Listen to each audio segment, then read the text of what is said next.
Oui, alors moi, je travaille, puisqu'on me reproche de ne pas travailler, et là, en fait, je suis très inquiète pour le mercato à venir, en France. C'est pas du tout le cas chez nos voisins, mais les clubs français, sont dans un état psychologique, sinistre. Tous les clubs, nous disent, et c'est la même chose, hein, pour mes confrères, aujourd'hui, on a peur de passer la DNCG, on fera rien avant le passage DNCG, on ne sait pas quelles seront nos ressources en termes de droits télé, on peut avancer sur pratiquement aucun dossier parce que il faut qu'on fasse partir des joueurs avant d'en faire venir. Bon, ça c'est relativement classique, mais là, la grosse différence avec les autres années, c'est sur les offres qu'on reçoit. Les offres qu'on reçoit au niveau salarial pour les joueurs, elles sont extrêmement faibles. On avait d'habitude une supériorité quand même au niveau des contrats sur des championnats réputés plus petits, de type Portugal, Pays-Bas, etc.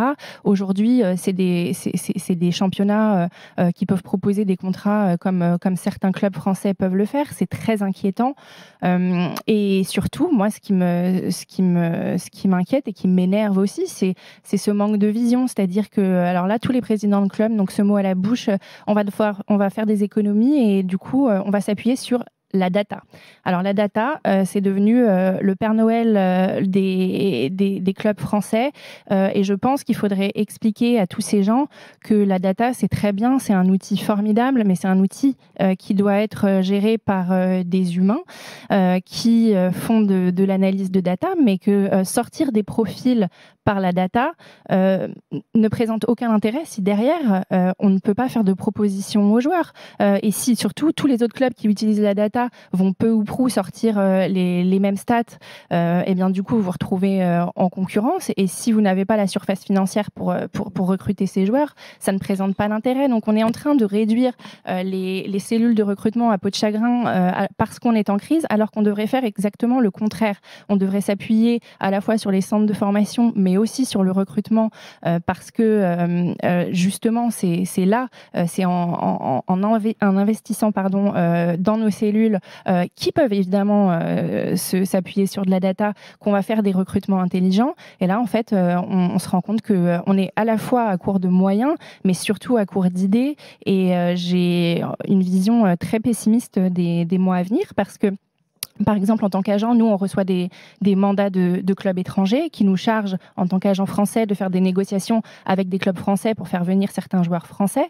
Et ces mandats, ils sont à des tarifs. On nous explique que on connaît la situation du foot français, donc un joueur pour qui on pouvait proposer avant entre 20 et 30 millions d'euros, on va faire des offres à bien moins de la moitié. Et donc, en fait, finalement, le monde est au courant des difficultés du foot français, va en profiter, et c'est nous qui allons en pâtir, parce qu'il n'y a eu aucune planification et il n'y a surtout aucune ambition.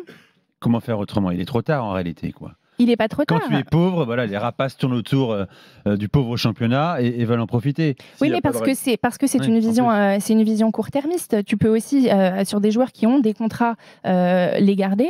Tu peux aussi avoir un petit peu d'ambition sur ton recrutement, et au lieu d'être comme 90% des clubs qui sont tous sur les mêmes, à budget égal, sur les mêmes cibles, avoir un petit peu plus d'imagination et d'étendre peut-être tes zones de recrutement, et surtout d'arrêter de croire qu'avec un logiciel, tu vas finir avec une équipe comme Brighton, puisque c'est le modèle pour tout le monde sur la data. Sauf que Brighton, oui, utilise énormément de data, mais après, derrière, ils achètent des joueurs à 15 millions, à 20 millions, ce qu'un club français aujourd'hui ne pourra pas faire.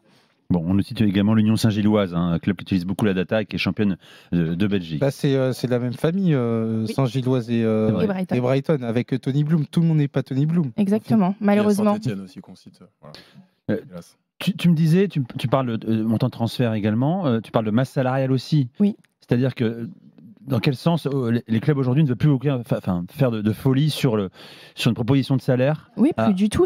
On est pour une prolongation, pour faire venir un joueur, même sur des joueurs libres. Mais ça, c'est plutôt sain, finalement, j'ai envie de te dire, quoi, quelque part. Ils ont tellement fait n'importe quoi avec un salaire moyen ou médian de Ligue 1. Oui, mais justement, ils se sont trompés. C'est-à-dire qu'ils ont fait des grosses offres sur des joueurs qu'ils ne méritaient pas. Et aujourd'hui, par exemple, sur des joueurs libres, ils ne peuvent pas s'aligner avec ce que vont proposer des clubs belges ou des... Carrément. Ah il y a des gros salaires en Belgique, hein. Il faut pas croire. Donc, et puis ça ruisselle aussi sur la Ligue 2. La Ligue 2, aujourd'hui, elle propose des salaires, honnêtement, qui sont dérisoires par rapport à ce qu'on pouvait encore faire il y a 2 ou 3 saisons, même sur des grands noms de Ligue 2. Donc oui, ça s'annonce compliqué. Mais est-ce qu'il n'y a pas quand même pour essayer de trouver du positif dans ce marasme, un côté un petit peu attractif de la Ligue 1 quand même par rapport à la réforme européenne? Il y a plus de clubs en Ligue des Champions, il y a des gros clubs, il y a le Paris Saint-Germain, l'Olympique de Marseille. Le Paris Saint-Germain n'est pas concerné par... Bien sûr, mais tu me dis les salaires belges, néerlandais, il y a aussi des gros salaires. La Ligue 1 est quand même un peu plus attractive pour des joueurs francophones notamment. Ça dépend de ton profil. La Ligue 1, elle est très attractive aujourd'hui pour des jeunes joueurs qui voient la Ligue 1 comme un passage court et clair où ils vont avoir un temps de jeu qui va leur permettre d'accéder soit à de la Première Ligue, soit à des clubs européens plus huppés. Mais on retrouve exactement la même logique justement sur des clubs néerlandais ou belges. Aujourd'hui, tu es un jeune joueur, tu vas faire 2 saisons en Belgique. Derrière, tu peux signer très facilement en Première Ligue, tout comme la France. Donc, en plus, on pâtit d'une image de bordel ambiant parce que les gros titres du foot français aujourd'hui, c'est repris aussi à l'étranger. Certains joueurs ou agents étrangers se disent, et même des clubs d'ailleurs, est-ce qu'ils sont financièrement stables? Est-ce qu'on ne va pas se retrouver avec un championnat? Puisque justement, si on cherche de l'exposition, est-ce qu'on a la garantie qu'ils seront diffusés? Donc, il y a plein de questions aujourd'hui qui se posent et le football français, il n'est pas en tête de gondole des destinations favorites pour des joueurs prometteurs. Bon, on va suivre ça, effectivement. Ça nous inquiète, bien sûr, ce que tu racontes. Ça m'a gonflé le moral. Ouais, c'est un peu déprimant. Je suis très doué pour ça. Ouais, là, je suis... Non, mais parce qu'il y a plusieurs questions qui se posent. C'est aujourd'hui, quels clubs ont des moyens d'action en n'ayant pas la DNCG derrière et par rapport il y a quelques-uns en France quand même. Hein. Paris, Strasbourg, ça se compte pas sur les 2 mains. Rennes. Je pense que Marseille, même Auxerre par exemple, un club comme Auxerre, ils ont la possibilité, aujourd'hui ils sont pas dans le rouge, ils peuvent faire des recrutements.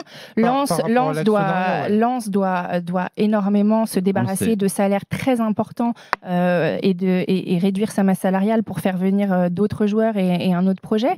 Donc tout ça, les gens le savent et ils vont pas faire des offres à la hausse. Hein. Et Jennifer a dit quelque chose d'intéressant, mais le prisme. Merci.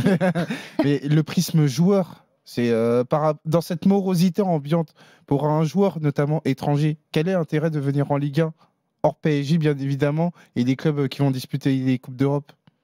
C'est que ça paraît très compliqué aujourd'hui par rapport à cette notion de visibilité. Si tu n'as pas d'argument financier, effectivement, ça va être compliqué. Oui, visibilité, même visibilité sur le 3e marché européen, si même quand tu es à la lutte avec un club belge, tu es en difficulté, ce sera forcément inquiétant, une nouveauté.